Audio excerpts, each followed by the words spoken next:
Hello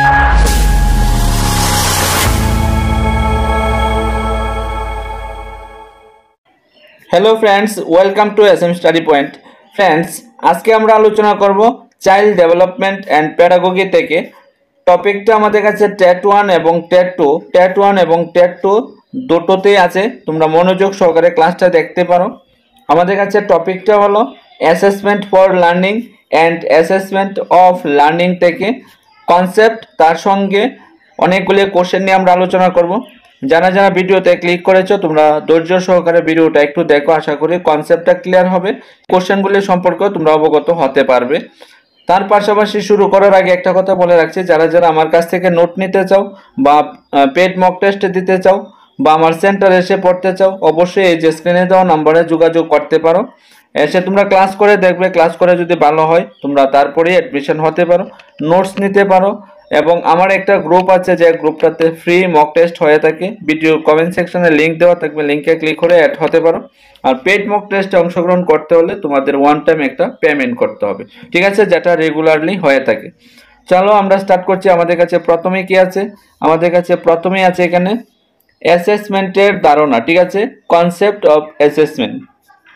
শিক্ষায় assessment বলতে বোঝায় প্রক্রিয়া বা যন্ত্র যা শিক্ষার্থীর পারদর্শিতা পরিমাপের জন্য প্রস্তুত করা হয়।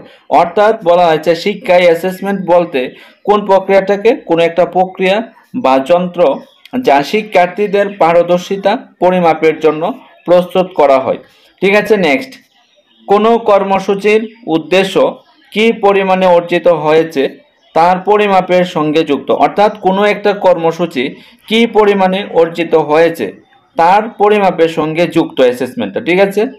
শিক্ষায় অ্যাসেসমেন্ট হলো শিক্ষার উদ্দেশ্য কি পরিমাণে অর্জিত হয়েছে তার পরিমাপ। অর্থাৎ যেহেতু এখানে শিক্ষা নিয়ে, তো এই জন্য শিক্ষার ক্ষেত্রে কি পরিমাণে উদ্দেশ্য অর্জিত হয়েছে সেটা পরিমাপ করা। ব্যুৎপত্তিগতভাবে অ্যাসেস শব্দটির অর্থ হলো টু সেট বেসড, ঠিক আছে। এটার ব্যুৎপত্তিগত অর্থ বলেছে টু সেট বেসড, ঠিক আছে, বা টু অ্যাসিস্ট জাজ।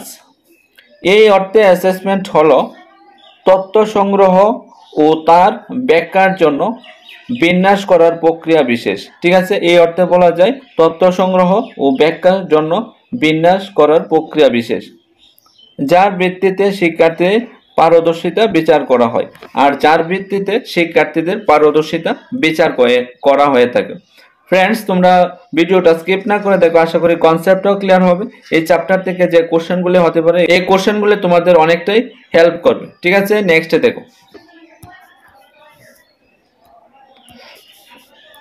শিক্ষাক্ষেত্রে উদ্দেশ্য অনুযায়ী অ্যাসেসমেন্টকে সাধারণত দুইটি ভাগে ভাগ করা হয়। যেমন বলা হচ্ছে শিক্ষাক্ষেত্রে উদ্দেশ্য অনুযায়ী অ্যাসেসমেন্টকে দুইটি ভাগে ভাগ করা যায়। নাম্বার 1-এ কি দিয়েছে? শিক্ষণের জন্য অ্যাসেসমেন্ট, যেটাকে বলা হয়েছে অ্যাসেসমেন্ট ফর লার্নিং। এটাকে আরেকবার FAO বলা যায়, ঠিক আছে, ফরমেটিভ, ঠিক আছে। FA মানে হচ্ছে ফরমেটিভ। নাম্বার 2, শিক্ষণের অ্যাসেসমেন্ট, অর্থাৎ শিক্ষণের অ্যাসেসমেন্ট, যেটাকে বলা হয়েছে SA সামেটিভ, ঠিক আছে, যেটাকে অ্যাসেসমেন্ট অফ লার্নিং বলা হয়। আমরা একে একে সবটা বিষয়ে আসবো। এতটুকু বলতে পারি, যদি ক্লাসটা দেখো কনসেপ্টটা ক্লিয়ার হবে এবং যদি কোশ্চেন আসে তোমরা অবশ্যই আনসার করতে পারবে। নাম্বার 1-এ বলা হয়েছে শিক্ষণের জন্য অ্যাসেসমেন্ট, ঠিক আছে। শিক্ষণের জন্য অ্যাসেসমেন্টে কি বলা হয়েছে? এই অ্যাসেসমেন্টের দুইটি ভাগ আছে। আর এই যে শিক্ষণের জন্য অ্যাসেসমেন্ট, অর্থাৎ অ্যাসেসমেন্ট ফর লার্নিং এর দুইটা ভাগ আছে। এর মধ্যে একটা হলো দুর্বলতা নির্ণয়ের জন্য অ্যাসেসমেন্ট। তাহলে এখন বলতেই পারে এই যে শিক্ষণের জন্য অ্যাসেসমেন্টকে কয়টা ভাগে ভাগ করা যায়? দুইটা ভাগে ভাগ করা যায়। দুর্বলতা নির্ণয়ের জন্য অ্যাসেসমেন্ট, আরেকটা হলো গঠনগত অ্যাসেসমেন্ট। তাহলে এখন আমরা দেখব দুর্বলতা নির্ণয় অ্যাসেসমেন্টের মধ্যে কি বলা হয়েছে। এই ধরনের অ্যাসেসমেন্টের দ্বারা শিক্ষার্থীদের বিভিন্ন বিষয়ে দুর্বলতা নির্ণয় করা যায়। কি মাত্রায় দুর্বলতা, কোথায় দুর্বলতা, কি ধরনের দুর্বলতা ইত্যাদি সম্পর্কে তথ্য সংগ্রহ করা হয়, ঠিক আছে। অর্থাৎ কোথাও দুর্বলতা আছে কিনা, কি মাত্রায় দুর্বলতা আছে এবং কি ধরনের দুর্বলতা ইত্যাদি সম্পর্কে তথ্য সংগ্রহ করা হয় দুর্বলতা নির্ণয়ের অ্যাসেসমেন্টের মধ্যে। আশা করি এই জায়গাটা বুঝতে পেরেছো। নেক্সট আমাদের কাছে কি আছে দেখো, গঠনগত অ্যাসেসমেন্টের মধ্যে এর প্রধান উদ্দেশ্য হলো পাঠদান চলাকালীন শিক্ষক এবং ছাত্র উভয়কেই সাফল্য ও ব্যর্থতা সম্পর্কে নিরবিচ্ছিন্ন তথ্য সরবরাহ করে। অর্থাৎ শিক্ষার উদ্দেশ্যটা হলো, পাঠদানের উদ্দেশ্যটা হলো এটা, এর প্রধান উদ্দেশ্য হলো গঠনগত অ্যাসেসমেন্টের প্রধান উদ্দেশ্য হলো এটা শিক্ষা চলাকালীন সময়ে নেওয়া হবে। ঠিক আছে, শিক্ষক এবং ছাত্রদের উভয়কে সাফল্য এবং ব্যর্থতা সম্পর্কে নিরবিচ্ছিন্ন তথ্য সরবরাহ করা হয়। নেক্সটে দেখো কি আছে, নেক্সটে এখানে বলা হয়েছে বিভিন্ন উৎস থেকে তথ্য সংগ্রহ করে শিক্ষার্থীদের অ্যাসেসমেন্ট করা হয়। বিভিন্ন দিক থেকে তাদের তথ্য সংগ্রহ করে কাজের উৎকর্ষতা, শিক্ষকদের পর্যবেক্ষণ, প্রশ্ন করা ইত্যাদি। ঠিক আছে, নাম্বার 2 এ কি আছে, শিক্ষার্থীদের নিকট থেকে ফিডব্যাক পাওয়ার পর শিক্ষক তার পাঠদান পদ্ধতির প্রয়োজন মতো পরিবর্তন করতে পারবেন। অর্থাৎ শিক্ষার্থীদের নিকট থেকে তাদের ফিডব্যাক পেয়ে কোথায় দুর্বলতা আছে, কি কি দুর্বলতা আছে, সেইগুলি সমাধানের জন্য শিক্ষক মশাই কি করতে পারবে, প্রয়োজন মতো পরিবর্তন করতে পারবে। ঠিক আছে, শিক্ষক ফিডব্যাক এর সাহায্যে শিক্ষার্থীদের উৎসাহিত করতে পারবেন। অর্থাৎ এই যে ফিডব্যাক পাওয়ার পরে শিক্ষকরা শিক্ষার্থীদের উৎসাহিত করতে পারবেন এবং শিক্ষার্থীরাও তাদের সাফল্য ও ব্যর্থতা সম্পর্কে সচেতন হবেন। অর্থাৎ এই যে ফিডব্যাক পাওয়ার পর শিক্ষক এবং শিক্ষার্থীরা দুজনেই এই যে সাফল্য এবং ব্যর্থতা সম্পর্কে সচেতন হতে পারবে। নেক্সট আমাদের কাছে নেক্সটে কি বলা হয়েছে, সমগ্র শিক্ষা। ঠিক আছে, শিক্ষণ প্রক্রিয়া ব্যাপী অ্যাসেসমেন্টের হওয়ার এই অ্যাসেসমেন্ট সমষ্টিগত অ্যাসেসমেন্টে সাহায্য করে। ঠিক আছে, এটা কিসের মধ্যে সাহায্য করে, সমষ্টিগত অ্যাসেসমেন্টে সাহায্য করে থাকে। নেক্সটে কি আছে দেখো, আশা করি এই জায়গাটা বুঝতে পেরেছো। নেক্সট এখন আমরা আলোচনা করব নাম্বার 2, শিক্ষণের অ্যাসেসমেন্ট, অর্থাৎ অ্যাসেসমেন্ট অফ লার্নিং দিয়ে। ঠিক আছে, সব ধরনের শিক্ষা প্রতিষ্ঠানে শিক্ষণের অ্যাসেসমেন্ট একটি গুরুত্বপূর্ণ কাজ এবং প্রত্যেকটা ইনস্টিটিউটে শিক্ষা প্রতিষ্ঠানে শিক্ষণের অ্যাসেসমেন্ট একটি গুরুত্বপূর্ণ কাজ। এই অ্যাসেসমেন্টের লক্ষ্য হলো চূড়ান্ত বা সমষ্টিগত মূল্যায়ন। অর্থাৎ এই অ্যাসেসমেন্টের লক্ষ্য হলো চূড়ান্ত বা সমষ্টিগত মূল্যায়ন বা শেষে যেটা করা হয়। এটি গ্রেড বা মোট নম্বর বা র্যাঙ্কিং এর দ্বারা ব্যক্ত হয়। এটা গ্রেড বা নম্বর বা র্যাঙ্কিং এর দ্বারা ব্যক্ত করা হয়। এর উদ্দেশ্য হলো, দেখো, নাম্বার 1 হবে নন বা আদর্শ মানের প্রেক্ষিতে শিক্ষার্থীর পারদর্শিতা বিচার করা। 2 হবে শিক্ষার্থী এবং অভিভাবকদের শিক্ষার্থীর পারদর্শিতা সম্পর্কে অবহিত করা। নাম্বার 3, কোনো অধ্যায় সমাপ্ত হওয়ার পরেই এই ধরনের অ্যাসেসমেন্ট প্রয়োগ করা হয়। অর্থাৎ কোনো একটা অধ্যায় যখন শেষ হয় তারপরে এই যে অ্যাসেসমেন্ট অফ লার্নিংটা করা হয়ে থাকে। তারপরে নেক্সটে কি আছে, শিক্ষার্থীদের ফিডব্যাক সরবরাহ করা হয়। আর শিক্ষার্থীদের ফিডব্যাক সরবরাহ করা হয়। লাস্টে যেটা আছে, শিক্ষার্থীদের আরও শিক্ষণের জন্য উৎসাহ দান করা হয়, উৎসাহ দান। নেক্সটে কি আছে দেখো আমাদের কাছে, নেক্সট এখন আছে শিক্ষণের জন্য অ্যাসেসমেন্টের নীতিসমূহ। কিছু নীতি নিয়ে আমরা আলোচনা করব এখন। Principal of assessment for learning. ঠিক আছে, প্রতিটি শিক্ষক শিক্ষণের জন্য অ্যাসেসমেন্টের গুরুত্ব উপলব্ধি করবেন এবং এই ব্যাপারে দক্ষতা অর্জন সচেষ্ট হবেন। এই নীতিগুলি হলো, এই নীতিগুলি কি দেখো, 1 হবে এটা উপযুক্ত এবং কার্যকরী ফিডব্যাক সরবরাহ করতে হবে। নাম্বার 2, শিক্ষণে শিক্ষার্থীর সক্রিয়তা অংশগ্রহণ করতে হবে। অর্থাৎ শিক্ষণে শিক্ষার্থীদের সক্রিয়তাটা অংশগ্রহণ করতে হবে। অ্যাসেসমেন্টের ভিত্তিতে শিক্ষক তার পাঠদান পদ্ধতিতে প্রয়োজন মতো ব্যবস্থা গ্রহণ করবেন। অর্থাৎ এই যে অ্যাসেসমেন্টের ভিত্তিতে শিক্ষক তার প্রয়োজন মতো পাঠদানের ক্ষেত্রে পরিবর্তন করতে পারবে। ঠিক আছে, নেক্সটে পেশনা ও আত্মবিশ্বাসের উপর অ্যাসেসমেন্টের গুরুত্বপূর্ণ ভূমিকা সম্পর্কে সচেতন হবেন। নেক্সট কি আছে, শিক্ষার্থী নিজেকে অ্যাসেসমেন্ট করতে সক্ষম হবে এবং কিভাবে নিজের পারদর্শিতাকে উন্নত করা যায় সেই ব্যাপারে সচেষ্ট হবে। অর্থাৎ কোনো একটা বিষয়ে কিভাবে পারদর্শিতা করা যায় বা উন্নত করা যায় সেই ব্যাপারে সে সচেষ্ট হবে। নেক্সটে কি আছে, শংসাপত্র দান এবং অন্যান্যদের সঙ্গে তুলনা করা, শংসাপত্র দান করা এবং অন্যান্যদের সঙ্গে তুলনা করা। নেক্সটে কি আছে দেখো আমাদের কাছে, আমরা এই যে টপিক থেকে কনসেপ্টের ক্লাসটা আলোচনা করে নিয়েছি, আমরা এখন গুরুত্বপূর্ণ কিছু কোশ্চেন নিয়ে আলোচনা করব। যে কোশ্চেনগুলিতে অপশনের দরকার আছে অপশন দিয়েছি, আর যেটা একদম ডিরেক্টলি কোশ্চেন হয়ে যাবে এটা আমি অপশনটা দেইনি।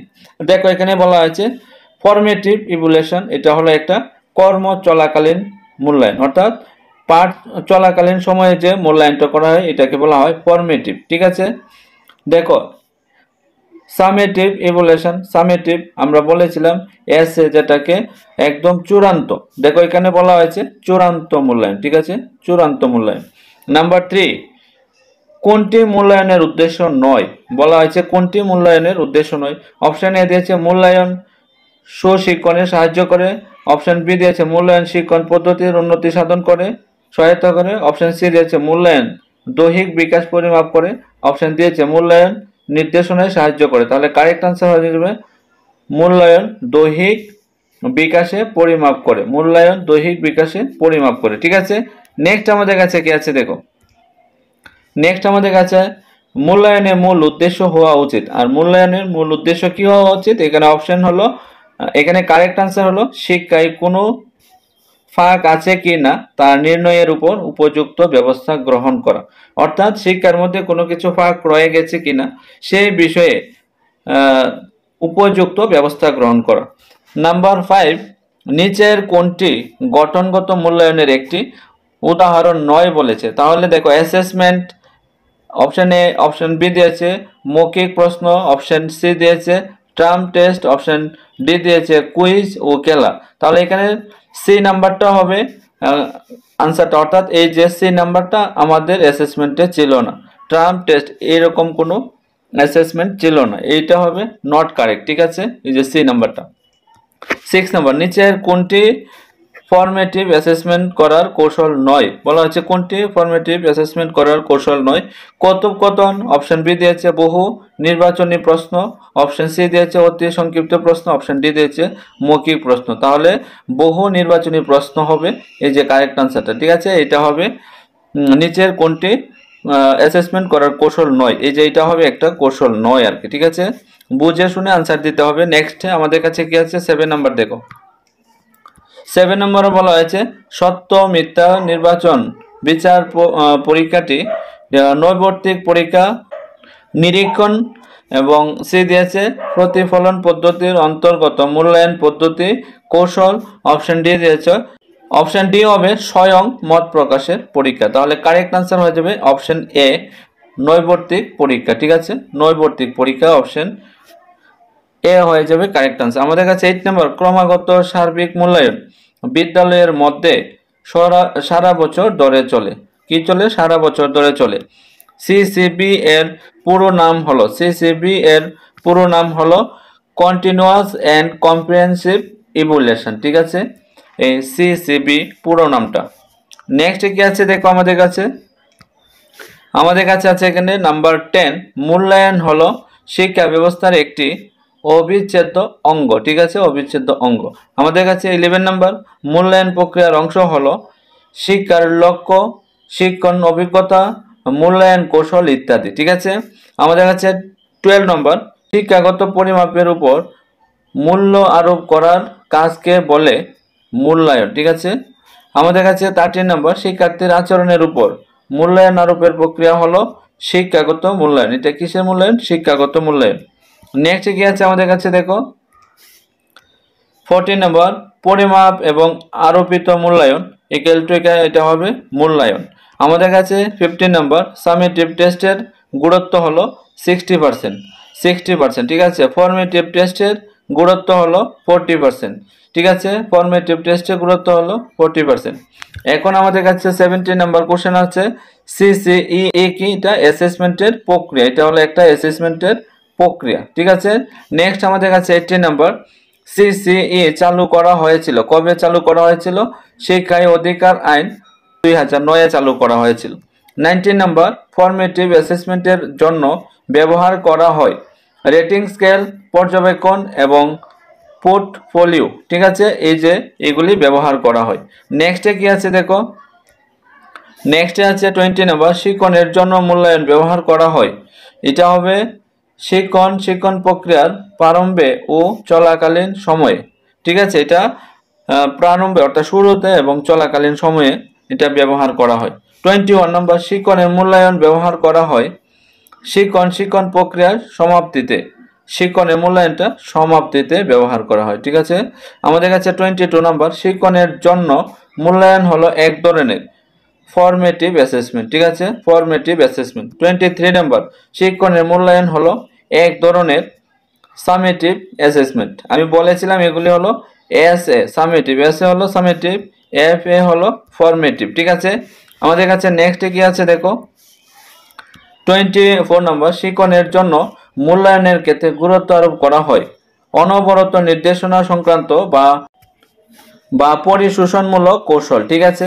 নেক্সটে কি আছে দেখো, নেক্সটে আমাদের কাছে আছে 25 নম্বর, মূল্যায়নের মাধ্যমে শিক্ষার্থীর কোন ধরনের বিকাশ যাচাই হয়। এটা হবে দেখো, অপশন এ দিয়েছে দৈহিক, মানসিক, প্রাক্কবিক, সবগুলি, তাহলে কারেক্ট আনসার হয়ে যাবে ডি, সবগুলি হবে কারেক্ট আনসার। 26 নম্বর, কোনটি মূল্যায়নের বৈশিষ্ট্য। মূল্যায়ন একটি নিরবিচ্ছিন্ন সামগ্রিক পরিমাপের প্রক্রিয়া। মূল্যায়ন একটি বিচ্ছিন্ন সামগ্রিক পরিমাপের প্রক্রিয়া। অপশন সি দিয়েছে মূল্যায়নে একটি দ্বিধা বিভক্ত আংশিক পরিমাপের প্রক্রিয়া। অপশন ডি দিয়েছে মূল্যায়ন একটি নিরবিচ্ছিন্ন আবশ্যিক পরিমাপের প্রক্রিয়া। তাহলে কারেক্ট আনসার হয়ে যাবে অপশন এ, মূল্যায়ন একটি নিরবিচ্ছিন্ন সামগ্রিক পরিমাপের প্রক্রিয়া। এটা হয়ে যাবে কারেক্ট আনসার, ঠিক আছে, অপশন এ হয়ে যাবে কারেক্ট আনসার। আমাদের কাছে নেক্সট কি আছে দেখো, 7 নাম্বার, নিচের কোনটি মূল্যায়নের পর্যবেক্ষণমূলক কৌশল। মৌখিক পরীক্ষা, অপশন বি দিয়েছে রেটিং স্কেল, অপশন সি দিয়েছে বিশেষ প্রবণতার অভিজ্ঞতা, অপশন ডি দিয়েছে নির্ণায়ক অভিজ্ঞতা। তাহলে কারেক্ট আনসার হয়ে যাবে নির্ণায়ক অভিজ্ঞতা, ঠিক আছে, নির্ণায়ক অভিজ্ঞতা হয়ে যাবে কারেক্ট আনসার। 28 নাম্বার, নিচের কোনটির মনোবৈজ্ঞানিক অভিজ্ঞতার উদাহরণ নয়। অপশন এ দিয়েছে চেকলিস্ট, অপশন বি দিয়েছে বুদ্ধির অভিজ্ঞতা, অপশন সি দিয়েছে প্রবণতার অভিজ্ঞতা, অপশন ডি দিয়েছে ব্যক্তি সত্তার অভিজ্ঞতা। তাহলে কারেক্ট আনসার হয়ে যাবে এখানে চেকলিস্ট হয়ে যাবে কারেক্ট আনসার। এটা একটা অভিজ্ঞতার উদাহরণ নয়। যে অভিজ্ঞতার কোনো একটি শিক্ষার্থীর পারদর্শিতার সঙ্গে অপর শিক্ষার্থীর পারদর্শিতার তুলনা করা হয় সেই ধরনের অভিজ্ঞতা কোনটি। এটা এসিআরটি, এনআরটি, এনপিসি, এআরসি। তাহলে কারেক্ট আনসার হয়ে যাবে এনআরটি, ঠিক আছে, এনআরটি হয়ে যাবে কারেক্ট আনসার। নেক্সট আমাদের কাছে কি আছে দেখো, 30 নাম্বার, আমাদের কাছে মূল্যায়নের প্রকৃতি কিরকম। এটা হবে সামগ্রিক, এটা হবে সামগ্রিক। 31 নাম্বার, কোনো কিছু ড্যাশ ভিত্তিতে মূল্যায়ন নির্ধারণ করা হলো মূল্যায়ন। এটা হবে আদর্শের ভিত্তিতে, ঠিক আছে। 32 নম্বর, পরিমাপের প্রকৃতি কিরকম। এটা হবে আংশিক, এটা হবে আংশিক। সিআরটি তে শিক্ষার্থীদের কোন বৈশিষ্ট্যটি অর্জিত। এটা হবে নির্দেশনাগত উদ্দেশ্য, ঠিক আছে, নির্দেশনাগত উদ্দেশ্য। আমাদের কাছে নেক্সট কি আছে দেখো, 34 নম্বর, সিআরটি এর প্রধান উদ্দেশ্য কি। শিক্ষার্থীর সহযোগিতামূলক মূল্যায়ন করা, ঠিক আছে, শিক্ষার্থীদের সহযোগিতামূলক মূল্যায়ন করা। 35 নম্বর, সিআরটি শিক্ষণে কোন সময়ে প্রয়োগ করা হয়। এটা হবে পূর্বে ও পরে উভয় সময়ে প্রয়োগ করা হয়, ঠিক আছে। 36 নম্বর, ধারাবাহিক মূল্যায়ন পদ্ধতির উদ্দেশ্য কোনটি। এটা হবে পাঠদান চলাকালীন শিক্ষক ও ছাত্রের সাফল্য ও ব্যর্থতার তথ্য সরবরাহ করা। আমাদের কাছে 37 নম্বর কোশ্চেন কি আছে দেখো, 37 নম্বরে নিচের কোনটি কর্ম চলাকালীন মূল্যায়নের উদাহরণ নয়। এটা হবে বার্ষিক পরীক্ষা, ঠিক আছে, এটা বার্ষিক পরীক্ষা। 38 নম্বর, কর্ম চলাকালীন মূল্যায়নের উদ্দেশ্য কি। শিক্ষার্থীদের অভিজ্ঞতা যাচাই করা, শিক্ষার্থীদের অভিজ্ঞতা যাচাই করা। 39 নম্বর, অ্যাসেসমেন্ট কি ধরনের পদ্ধতি। আবিষ্কারমূলক ও নমনীয়, আবিষ্কারমূলক এবং নমনীয়। 40, এসবিএ এর পুরো নাম হলো স্কুল বেসড অ্যাসেসমেন্ট, ঠিক আছে, স্কুল বেসড অ্যাসেসমেন্ট। নেক্সট কি আছে দেখো আমাদের কাছে, নেক্সট আছে আমাদের কাছে সোসিওমেট্রি এর ধারণা দিয়েছিলেন জে এল মুরেনো, ঠিক আছে, কে দিয়েছিল, জে এল মুরেনো দিয়েছিল। 42 নম্বর, মূল্যায়ন ব্যবস্থা নির্ভরশীল হওয়া উচিত কিসে। নির্ভরযোগ্যতা, নয় ব্যক্তিগতা এবং যথার্থতার উপর, ঠিক আছে। আমাদের কাছে 43 নম্বর, গঠনমূলক এবং ফরমেটিভ মূল্যায়ন হলো একটি অনবরত প্রক্রিয়া, এটা চলতেই থাকবে, জন্য এটা বলা হয়েছে অনবরত প্রক্রিয়া।